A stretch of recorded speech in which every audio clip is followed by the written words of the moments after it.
आज हम पढ़ेंगे सवाई राजा जयसिंह द्वितीय, जिनको चाणक्य भी कहा जाता है। जयसिंह का जन्म 3 सितंबर 1688 को हुआ था। यह बिशन सिंह के ज्येष्ठ पुत्र थे। प्रारंभ में इनका नाम विजय सिंह और इनके छोटे भाई का नाम जयसिंह था।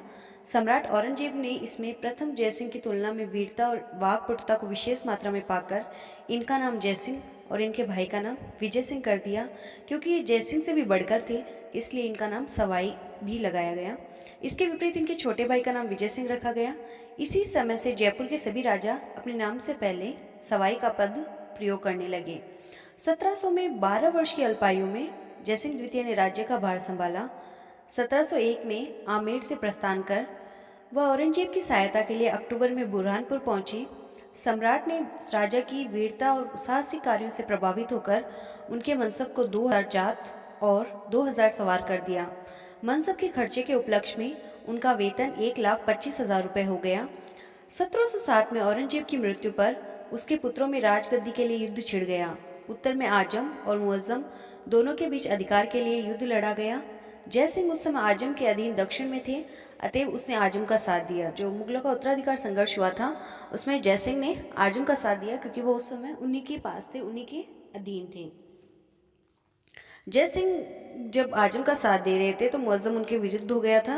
विजय सिंह भी आमेर का शासक बनना चाहता था, इसलिए उसने मुअज्जम का पक्ष लिया और ये उसे लगा कि उसके हित में होगा। दोनों पक्षों का 2 जून 1707 में जार्जो के मैदान में युद्ध हुआ, जो आगरा से लगभग 20 मील दूर था। और इस युद्ध में आजम मारा गया और मुअज्जम की विजय होने लगी। जय सिंह ने तुरंत मुअज्जम के दल की ओर मिल गए। विजयी शहजादा मुअज्जम बहादुर शाह के नाम से राजगद्दी पर बैठा और मुगलों का अगला उत्तराधिकारी हुआ। औरंगजेब के बाद बहादुर शाह जयसिंह से प्रसन्न नहीं थे, क्योंकि उसने आरंभ से ही आजम का साथ दिया था और जाजुओं के मैदान से निपट कर उसने जयसिंह को दंड देने का निश्चय किया। इस अभिप्राय से उसने आमेर की ओर प्रस्थान किया। वहां पहुंचकर उसने विजय सिंह को आमेर का शासक घोषित कर पुरस्कृत किया। इस परिवर्तन से जयसिंह एक मुगल मनसबदार की स्थिति मात्र में रह गया। आमेर का नाम मोमिनाबाद रखा गया और उसका फौजदार सैयद हुसैन खान को बनाया गया। आमेर का राज्य पुनः प्राप्त करने के लिए जयसिंह ने जोधपुर के शासक अजीत सिंह और मेवाड़ के महाराणा अमर सिंह द्वितीय को भी अपनी ओर मिला लिया। मेवाड़, मारवाड़ और आमेर के शासकों ने मुगल शक्ति के विरुद्ध लड़ने की योजना बनाई और महाराणा ने जयसिंह से अपनी पुत्री चंद्रकुंवरी का विवाह भी कर दिया। तीनों राज्यों की सेनाएं पहले तो जोधपुर पहुंची, जिस पर अजीत सिंह का अधिकार जुलाई 1708 को स्थापित किया गया। जयसिंह ने अजीत सिंह की पुत्री सूरजकुंवरी से भी विवाह किया। जयसिंह की सेवाएं प्राप्त करने के लिए सम्राट ने 11 जून 1710 को उसके पद को स्वीकार कर लिया और उसे शाही खिलियत से भी सम्मानित किया। जब मोहम्मद शाह मुगल सम्राट बना तो 1722 में फिर जाटों को दबाने का काम जयसिंह को मिला। चूड़ामन के मर जाने के बाद उसके लड़के मोहक्कम, वीर, रूमा मुगल शक्ति का विरोध करते रहे, परंतु जयसिंह ने चूड़ामन के भतीजे बदन सिंह को अपनी ओर मिला लिया। इसकी सहायता से जाट फिर खदेड़े गए और अंत में मोहक्कम जोधपुर चला गया। इस विजय से प्रसन्न होकर मोहम्मद शाह ने जयसिंह को सरमद ए राजा ए हिंद, राज राजेश्वर, श्री राजाधिराज, सवाई की उपाधि से सम्मानित किया। बदन सिंह को, जिसने सवाई जयसिंह की जाटों को दबाने में सहायता की थी, जाटों का नेता स्वीकार किया गया और उसे ब्रज राजा की उपाधि प्रदान की गई। महाराजा सवाई सिंह जयसिंह द्वितीय के इतिहासकारों ने चाणक्य से संज्ञा दी है, क्योंकि वो चाणक्य के समान कूटनीतिज्ञ थे और उस समय राजस्थान के सभी वंशों का नेतृत्व एक तरह से वो कर रहे थे, क्योंकि हुर्रा सम्मेलन में भी हम ऐसे ही पाते हैं। 17 जुलाई 1734 को हुर्रा सम्मेलन हुआ। हुर्रा में जो ये सभी राजपूत राजस्थान के राजाओं का सम्मेलन हुआ। कारण यह था कि मराठों के आक्रमण दिन प्रतिदिन बढ़ते जा रहे थे, तो उनसे निपटने के लिए राजपूत एक हुए थे। मराठा शक्ति पर अंकुश लगाने तथा राजपूताना पर मराठों के संभावित आक्रमण को रोकने के लिए जयपुर के सवाई जयसिंह द्वितीय के सद प्रयासों से 17 जुलाई 1734 को हुरड़ा भीलवाड़ा नामक स्थान पर राजपूताना के शासकों का एक सम्मेलन आयोजित किया गया। इसमें जयपुर के सवाई जयसिंह, बीकानेर के जोरावर सिंह, कोटा के दुर्जन शाह, बूंदी के दलेल सिंह, नागौर के बख्त सिंह, किशनगढ़ के राज सिंह, करौली के गोपाल सिंह और मेवाड़ के महाराणा जगत सिंह द्वितीय सम्मिलित हुए। हुरड़ा सम्मेलन की अध्यक्षता मेवाड़ के महाराणा जगत सिंह ने की, क्योंकि मेवाड़ जो था वो सिरमौर था राजस्थान का। सम्मेलन में एक अहदनामा तैयार किया गया, जिसके अनुसार सभी शासक एक दूसरे के सुख दुख में साथ देंगे, एक दूसरे के शत्रु को शरण नहीं देंगे। वर्षा ऋतु के बाद रामपुरा अगुचा में ससैन्य सभी शासक एकत्रित होंगे और मिलकर मराठों के विरुद्ध कोई सैन्य कार्रवाई करेंगे। यह खानवा के युद्ध के बाद राजपूत शासकों का सामूहिक शत्रु मराठा जो वो मान रहे थे के विरुद्ध पहला संयुक्त मोर्चा था, लेकिन निजी स्वार्थों के कारण वहाँ कोई भी उपस्थित नहीं हुआ। हुरडा सम्मेलन ऐतिहासिक तो हो गया था, लेकिन वह इतिहास नहीं बना सका, क्योंकि नहीं बदल सका, क्योंकि जो राजपूत थे उनमें निजी स्वार्थ थे, आपसी संघर्ष थे, जिसके कारण वो सामूहिक हो ही नहीं पाए। इसके पश्चात धौलपुर समझौता हुआ जो 1741 में हुआ, क्योंकि हुरडा सम्मेलन विफल हो चुका था। इस कारण पेशवा बालाजी बाजीराव और सवाई जयसिंह की भेंट धौलपुर में हुई। 18 मई 1841 तक पेशवा धौलपुर में ही रहा और जयसिंह से समझौते की बातचीत की। अंत में दोनों के बीच एक समझौता हो गया। सवाई जयसिंह की सलाह से बादशाह ने 4 जुलाई 1741 को उक्त समझौते के आधार पर फरमान जारी किया, जिससे कि बादशाह की मान प्रतिष्ठा भी बनी रही और शाही समर्पण भी छिपा रहा। एक तरीके से ये मुगलों का भी यहाँ पे जयसिंह ने प्रतिनिधित्व किया था। उसके पश्चात बूंदी में उत्तराधिकार संघर्ष हो रहा था, जिसमें जयसिंह ने हस्तक्षेप किया था। बूंदी के जो आंतरिक झगड़े में जब सवाई जयसिंह ने बूंदी के राव बुद्ध सिंह को पदच्युत करके बुद्ध सिंह की रानी ने जयपुर के विरुद्ध मराठों से अपनी सहायता के लिए आमंत्रित किया। फलस्वरूप राजस्थान की राजनीति में मराठों का प्रथम प्रवेश हुआ। इसके बाद तो राजपूत शासक मराठों से सैनिक सहायता प्राप्त करने के लिए लालायित हो उठे। राजपूतों के आपसी संघर्ष में मराठों द्वारा सहायता देने का मुख्य उद्देश्य अधिक से अधिक धन प्राप्त करना था। दो पक्षों के आपसी संघर्ष में यदि एक मराठा सरदार एक पक्ष का समर्थन करता तो दूसरा दूसरे का विरोधी पक्ष का समर्थक बन जाता था। कभी कभी तो एक ही मराठा सरदार पहले एक पक्ष बाद में उसके विरोधी का समर्थन भी कर सकता था। प्रश्न केवल इतना था कि मराठाओं की सैनिक सेवा के बदले कितना अधिक मूल्य प्राप्त होता है, कौन अधिक मूल्य देता है। इस प्रकार मराठे आरंभ से ही सहयोगी बने रहे राजस्थान के शासकों के और उनके संघर्ष में योगदान देकर उनसे अधिक से अधिक धन वसूल करती रही। धीरे धीरे वे प्रांत में सर्वे सर्वा बन गए। अपने 44 वर्ष के शासनकाल में जयसिंह 5 बादशाहों, 3 महाराणाओं व 3 पेशवाओं के संपर्क में आया था। 21 सितंबर 1743 को जयसिंह की मृत्यु हो गई। उस समय तक जयसिंह ने अपने 55 वर्ष में पूरे। सवाई जयसिंह जो थे उनका हर क्षेत्र में महत्वपूर्ण योगदान था। सबसे पहले बात करते हैं खगोल विद्या की। संस्कृत और फारसी का विद्वान होने के साथ साथ वह गणित और ज्योतिष के भी पंडित थे। यद्यपि जयसिंह की विद्या के सभी क्षेत्रों में रुचि थी, खगोल शास्त्र उनका प्रिय विषय था। यह उसने अपने गुरु जगन्नाथ से सीखा था। जगन्नाथ महाराष्ट्रीय ब्राह्मण थे और वे जयसिंह को वेद पढ़ाने के लिए नियुक्त किए गए थे। जगन्नाथ जो सम्राट यज्ञ करने के बाद सम्राट जगन्नाथ कहलाए, उन्होंने टालमी की अल्मुजेस्ट के अरबी अनुवाद के आधार पर सिद्धांत कौस्तुभ और सम्राट सिद्धांत की रचना की। यूक्लिड के रेखागणित का अरबी में से संस्कृत में भी उन्होंने अनुवाद किया था। सवाई जयसिंह ने 1725 में नक्षत्रों की शुद्ध सारणी बनवाई और उसका नाम तत्कालीन मुगल सम्राट के नाम पर जिज मोहम्मद शाही रखा। यह 1733 में प्रकाशित हुई। उन्होंने जयसिंह कारिका नामक ज्योतिष ग्रंथ की भी रचना की थी। जयसिंह के पास सम्राट जगन्नाथ के अलावा दूसरा भारतीय सिद्धांत ज्योतिष विशेषज्ञ गुजरात का केवलराम था, जो 1725 में जयसिंह के दरबार में आए। केवलराम ने खगोल संबंधी 8 ग्रंथ लिखे, जो नक्षत्रों की सही स्थिति और गति बताने में बहुत सहायक थे। केवलराम ज्योतिष ने लागोरिथम का फ्रेंच से संस्कृत में अनुवाद किया, जिसको विभाग सारणी कहा जाता है। इसी विषय के अन्य ग्रंथों की रचना भी उन्होंने की, जिसमें मिथ्या जीव छाया सारणी, दुख पक्ष सारणी, दुख पक्ष ग्रंथ, तारा सारणी, जय विनोद सारणी, जय विनोद, राम विनोद, ब्रह्म प्रकाश, नीरस आदि प्रमुख हैं। सवाई जयसिंह ने राजा एमैनुअल के दरबार में पुर्तगाली पादरियों के साथ अपने आदमी को भेजा ताकि वहां से ग्रंथों को मंगवाया जा सके। उन्होंने पाया कि उसमें कुछ हद तक अशुद्ध गणना आती थी, क्योंकि उनके पास सूक्ष्म परिज्ञान उपकरणों की कमी थी। उसने यूनानी ग्रंथों के अनुवाद से त्रिकोणमिति और लघुगणकों के व्यवहार का अध्ययन किया और अपने द्वारा निर्मित यंत्रों में लघुत्तम गणना के सिद्धांतों को इस तरह स्थापित किया कि इस नवनिर्मित व्ययशाला में नक्षाद्रि की नक्ष जो नक्षत्र है इनकी गति की सही जानकारी शुद्ध रूप में पाई जा सके। जयसिंह के ग्रंथों में जिन विदेशी खगोल विद्या विशेषज्ञों का उल्लेख मिलता है उनमें यूक्लिड, हिप्पाक्रकस, टॉलमी, डी ला हेरे, अब्दुल रहमान, इब्न उमर, अबुल हुसैन अल सूफी, नासिर अल दुई, अतुसी, उलूक बेग, मौलाना चांद आदि है। 1719 में फ्लेम स्ट्रीट की मृत्यु हुई, जो ग्रीनविच का प्रथम एस्ट्रोनॉमर रॉयल नियुक्त किया गया था। उसकी हिस्टोरिका कोएलोस्टिक ब्रिटेनिका का जो अभी तक प्रकाशित भी नहीं हुई थी, जयसिंह ने उसकी प्रति अपने यहाँ मंगवा ली थी। जयसिंह की मान्यता थी कि अब तक यूरोप और एशियाई देशों में बारीकी से गणित और ज्योतिष का अध्ययन नहीं होने पाया है। इसी अभिलाषा से उसने जयपुर, दिल्ली, उज्जैन, बनारस और मथुरा में बड़ी बड़ी वेधशालाओं का निर्माण करवाया और बड़े बड़े यंत्रों को बनवाकर नक्षत्र आदि की गति को सही तौर पर जानने के साधन उपलब्ध करवाए। वर्तमान में जयपुर की वेधशाला कार्य कर रही है। यह देश की सबसे बड़ी वेधशाला है, जिसका निर्माण सवाई जयसिंह ने 1728 में करवाया था। इसे जंतर मंतर कहते हैं। जंतर से तात्पर्य है उपकरण तथा मंत्र से तात्पर्य है गणना, अर्थात उपकरणों के माध्यम से गणना करवाना। इस जंतर मंत्र में संसार की सबसे बड़ी सूर्य घड़ी है। अभी हाल ही में जुलाई 2010 में इसे यूनेस्को की विश्व धरोहर सूची में भी शामिल किया गया है। जयसिंह ने खगोल विद्या के अतिरिक्त साहित्य में भी अत्यधिक रुचि और अनेक विद्वानों को संरक्षण दिया। सवाई जयसिंह के समय में साहित्य के क्षेत्र में बहुत अधिक प्रगति हुई। साहित्यकारों के लिए उन्होंने ब्रह्मपुरी की स्थापना की। जयसिंह के पिता बिशन सिंह ने तेलंगाना के शिवानंद गोस्वामी को सम्मानित किया था। शिवानंद के 48 रचनाएं उपलब्ध हैं।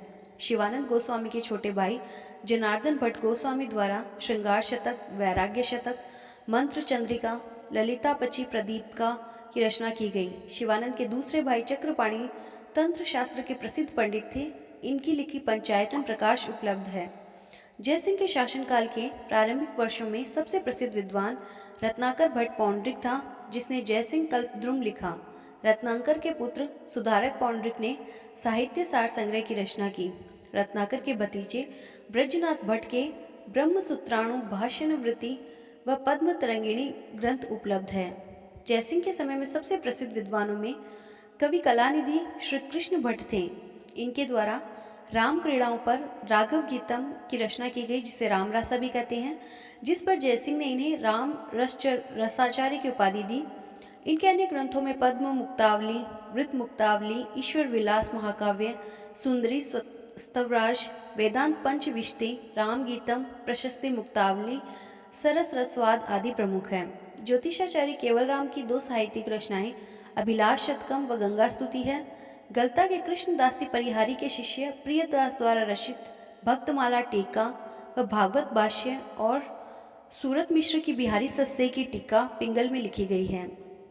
नयन मुखोपाध्याय द्वारा अरबी ग्रंथ उकर का संस्कृत में अनुवाद भी जयसिंह के काल में हुआ। इस प्रकार जयसिंह ने अनेक साहित्यकारों को संरक्षण दिया और खुद भी वो साहित्यकार थे, उनको भी लिखना पसंद था और उन्होंने जयसिंह कारिका खगोल पे भी किताब लिखी थी। इसके अलावा जयसिंह ने स्थापत्य के क्षेत्र में भी अमूल्य योगदान दिया। जयसिंह ने 1725 में जय निवास के महल और आमेर से दक्षिणी भाग के चौरस मैदान बनवाए। इसी के आसपास 18 नवंबर 1727 को जयनगर की बस्ती को भी बसाना प्रारंभ किया। जयनगर वर्तमान में जयपुर को ही कहते हैं। इसकी नींव पंडित जगन्नाथ ने रखी थी और उसका नक्शा जो था वो बंगाली ब्राह्मण तांत्रिक विद्याधर भट्टाचार्य ने बनाया था। विद्याधर ने नगर नियोजन एवं वास्तु के लिए प्राचीन संस्कृत ग्रंथ शिल्प सूत्र का अध्ययन किया।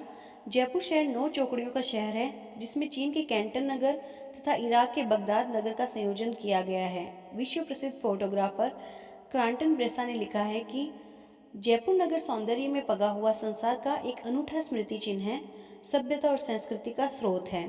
सवाई जयसिंह ने अपने इस सपने की बसावट में इस बात का पूरा ध्यान रखा कि अलग अलग पेशों के जो लोग हैं उनका निवास स्थान भी अलग अलग बनाया जाए और अपने स्तर के अनुरूप उनको काम करने का अवसर मिले। इस बात का भी पूरा ध्यान रखा।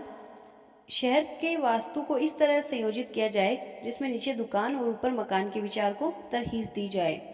और पुराने जयपुर के निर्माण में ये कल्पनाशीलता हमें दिखाई देती है।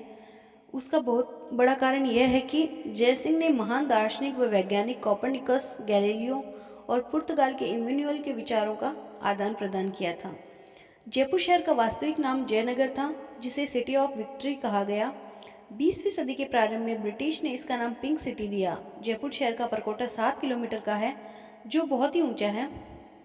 इसके 7 दरवाजे हैं। पूर्वी दरवाज़ा सूरज पोल, पश्चिमी दरवाज़ा चांद पोल, उत्तरी दरवाज़ा ध्रुव पोल जो जोरावर सिंह गेट के नाम से प्रसिद्ध है। दक्षिण की ओर 4 दरवाजे हैं जो पूर्व से पश्चिम की ओर क्रमशः Ghat gate, Sanganeri gate, new gate एवं अजमेर गेट के नाम से जाने जाते हैं। सामान्यतः सभी शासकों के शाही आवास शहर से बाहर या अन्य तरफ होते हैं, लेकिन जयसिंह जो थे उन्होंने अपने शाही महल जयपुर शहर के बीच में बनवाया, इसलिए वह सभी इमारतों में जो उनका प्रमुख महल है चंद्र महल वो प्रमुख है। महल का सबसे निचली मंजिल जो है वो प्रीतम निवास कहलाती है। शरद ऋतु में काम आती है इसका, सर्दियों में क्योंकि यहाँ पे गर्मी रहती है। दूसरी मंजिल शोभा निवास, तीसरी मंजिल सुख निवास, चौथी मंजिल छवि निवास और पांचवी मंजिल जो है वो है शीश महल, जो इस महल का मुकुट ही मान सकते हैं हम, सबसे ऊपर है। इस महल में दीवाने आम, दीवाने खास, सिलह खाना, रथ खाना आदि का निर्माण करवाया।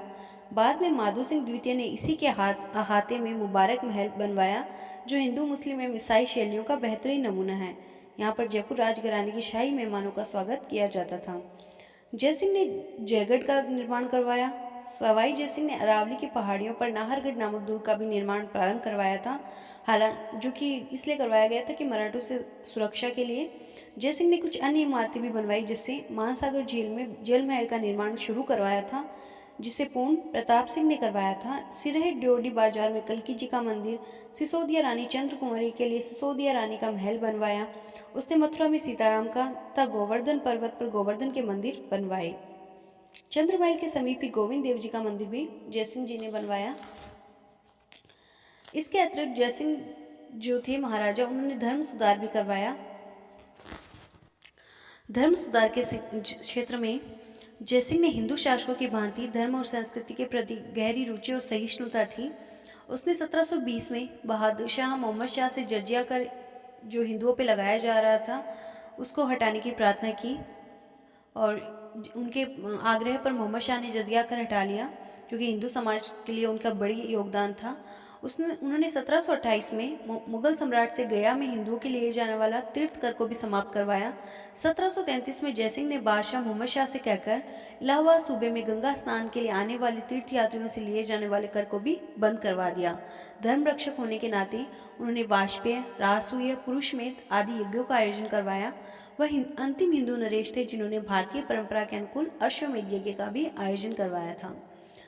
अश्वमेध यज्ञ जो जयसिंह ने करवाया था वो अंतिम हिंदू नरेश थे जिन्होंने अश्वमेध किया। मौर्यों की बौद्ध धर्म संरक्षण की नीति के कारण अश्वमेध यज्ञ का संपादन बंद हो गया था। बाद में इस परंपरा की शुरुआत पुष्यमित्र शुंग ने की थी। कई शताब्दियों के बाद अश्वमेध यज्ञ 4वीं शताब्दी में सम्राट समुद्रगुप्त ने किया था। 757 के एक अभिलेख में चालुक्य सम्राट पुलकेशिन द्वारा भी यज्ञ किए जाने का उल्लेख मिलता है, और 9वीं शताब्दी में निषाद के शासक पृथ्वी व्याघ्र ने भी यज्ञ किया था।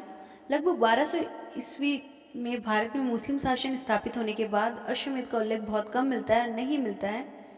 इस कारण सवाई जयसिंह द्वारा 2 अश्वमेध करवाए गए। सभी स्रोत और सोम यज्ञों को 18वीं शताब्दी में उन्होंने महत्व स्पष्ट किया और कई प्रकार के यज्ञ करवाए जो कि प्राचीन परंपरा के अनुकूल थे। सवाई जयसिंह ने हुर्रा सम्मेलन के 1 माह के बाद ही प्रथम अश्वमेध यज्ञ किया। यज्ञ अगस्त 1734 को संपूर्ण हो गया। 1742 में उन्होंने दूसरा अश्वमेध यज्ञ किया जो बड़े पैमाने पर किया गया। इस यज्ञ का घोड़ा छोड़ा गया वो जयपुर नगर से छोड़ा गया, जिसको सुवर्ण पट्टिका को बांधकर चारों तरफ घुमाया गया। बताया जाता है कि कुम्बाणी राजपूतों ने इस घोड़े को रोककर अपने वंश गौरव का परिचय दिया। प्रचलित प्रथा के अनुसार जयपुर सेना ने उनसे युद्ध करके घोड़े को छुड़वाया। यज्ञ की चिर स्मृति के लिए एक पहाड़ी पर यूप स्तंभ की भी प्रतिष्ठा करवाई गई। संपूर्ण यज्ञ की प्रधानता पुंडरीक रत्नाकर ने की थी। इसके अलावा जयसिंह ने समाज सुधार में भी बहुत योगदान दिया। उस प्रकार वो पहले शासक थे जिन्होंने इसमें इतनी रुचि ली और वास्तविकता रूप से जो हिंदू समाज में बुराइयां थी उनको दूर करने का प्रयास किया। सवाई जयसिंह पहले राजपूत हिंदू शासक थे जिन्होंने सती प्रथा को समाप्त करने की कोशिश की। वह पहले हिंदू राजपूत राजा थे जिन्होंने विधवा पुनर्विवाह को वैधता प्रदान करने के लिए नियम बनाए तथा उन्हें लागू करने का प्रयास किया। सवाई जयसिंह पहले शासक थे जिन्होंने अंतरजातीय विवाह प्रारंभ करने का प्रयास किया। उन्होंने विवाह के अवसर पर अधिक खर्च नहीं करने और विशेष रूप से राजपूतों के विवाह के समय जो अपव्यय होता है उसको रोकने की कोशिशें की। जनहित कल्याणकारी संस्थाओं को बनाकर, जिसमें कुएं, धर्मशाला, अनाथालय, सदाव्रत आदि मुख्य थे, समाज के हितों की रक्षा का प्रयास किया। सवाई जयसिंह ने यह नियम बना दिया कि भविष्य में बैरागी, स्वामी, सन्यासी अस्त्र शस्त्र नहीं रखेंगे, संपत्ति जमा नहीं करेंगे, अपने घरों में स्त्रियां नहीं रखेंगे। वैरागियों व जो साधु थे उनको उन्होंने गृहस्थ बनाने के भी प्रयास किए, प्रेरित किए ताकि कुछ वर्गों में जो व्यभिचार बढ़ रहा है उसको रोका जा सके। और उनके लिए मथुरा में वैराग्यपुरा नामक एक बस्ती भी बसा दी। उन्होंने ब्राह्मणों की अनेक उपजातियों में भोजन व्यवहार का अंतर कम करने का प्रयास किया। उनके कहने पर 6 उपजातियों में बटे ब्राह्मणों ने साथ में बैठकर भोजन करना स्वीकार किया। ये ब्राह्मण छन्यात कहलाते हैं। उन्होंने संस्कृत भाषा के ज्ञान के प्रचार प्रसार में व्यापक सहयोग किया, व्यापक प्रचार किया संस्कृत का। सवाई जयसिंह एवं महाराज रायमल ने विधवा के अधिकार और पालन पोषण संबंधी समस्या को हल करने के भी प्रयत्न किए। जयपुर के अभिलेखों में विधवाओं को सहायता शुल्क देने का भी उल्लेख मिलता है। इस प्रकार सवाई जयसिंह अंतिम हिंदू सम्राट थे जिन्होंने अश्वमेध यज्ञ किया, प्राचीन धार्मिक यज्ञ किए, समाज सुधार में भी उनकी रुचि थी। साथ ही साथ खगोल, साहित्य, संस्कृत, प्रत्येक क्षेत्र में, शिक्षा के प्रत्येक क्षेत्र में भी उन्होंने प्रचार किया। वो जयपुर के वो शासक थे जिनको सवाई की उपाधि मिली, और उसके पश्चात जितने भी शासक हुए उन्होंने भी सवाई की उपाधि का प्रयोग किया था। तो वो एक सफलतम शासक थे और साथ ही साथ चाणक्य के समान कूटनीतिज्ञ थे। उन्होंने मराठाओं से, मुगलों से, सभी से कूटनीतिक व्यवहार किया और जयपुर राज्य को समृद्ध किया था। जयपुर का स्थापत्य भी सवाई जयसिंह की देन है।